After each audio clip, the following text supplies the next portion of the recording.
If someone told you the average salary at this small startup company was over $400,000 a year, you'd probably want to apply for the job.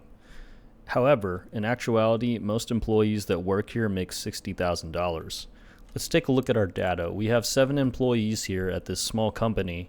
We have John the intern making $42,000, all the way up to Lisa, who is a manager, making $75,000. Now we have the boss, who's the CEO, making $2.5 million. So let's go ahead and take a look at our data and analyze it.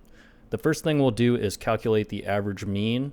Go ahead and type equals average, and then go ahead and highlight your salaries. When we click enter, it adds up all the salaries and then divides by the number of people, which is 7.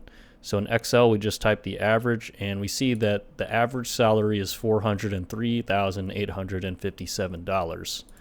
Now, this isn't really representative of all of our salaries, though, and the reason why is because we have this outlier of the boss, who is the CEO.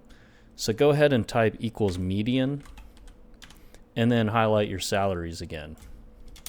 See, the median salary now is $52,000, which is much more representative of all our employees.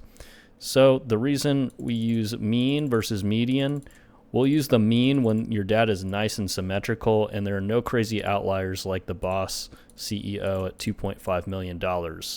Use your median when you have skewed data. So when we take a look at our chart here, notice how our data is really skewed because of this CEO salary.